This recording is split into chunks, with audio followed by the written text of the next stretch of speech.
Hi everyone, welcome to Marriage Coach Lynn, where we talk about creating lifelong love. Today's question is, what are you secretly longing for?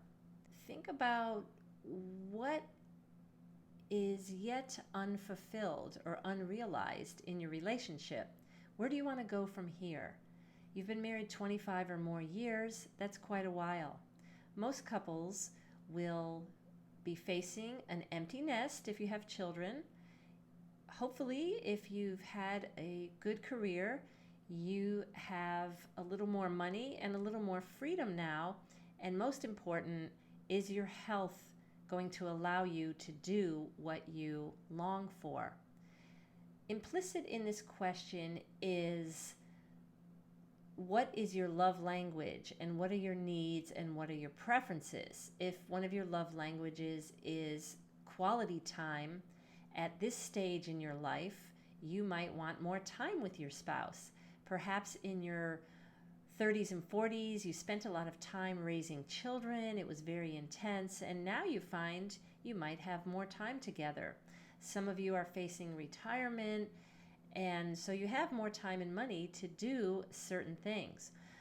As far as intimacy with your spouse, what are you longing for? Are you at a stage where you're happy with your relationship?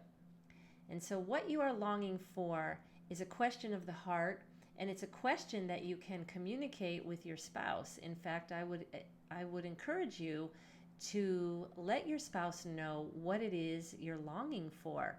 I'll give you a few personal examples from my situation, and that is my husband has wanted recently a luxury car, and I'm very practical. All of the vehicles that we've had in our marriage together have been, at or below our means. We've either paid cash or only had a 3-year payment.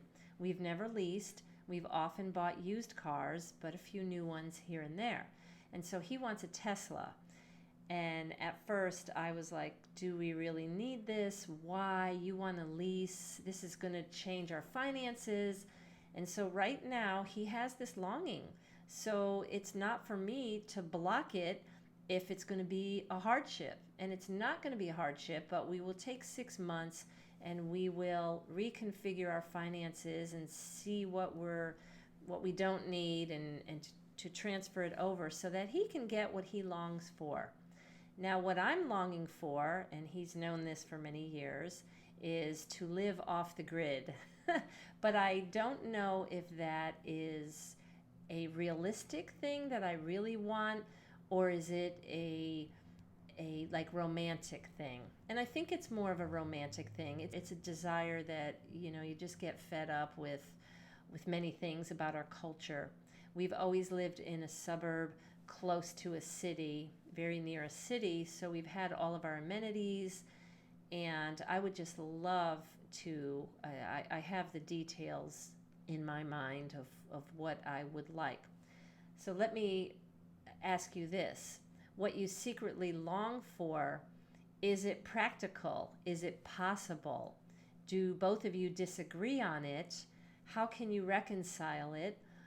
And what I've learned to do is to take what I think I long for and to insert it into part of the day of my daily life. For example, I love nature. I love being outside, so I swim in the open water when I can. I ride my bicycle, and I just spend time outside.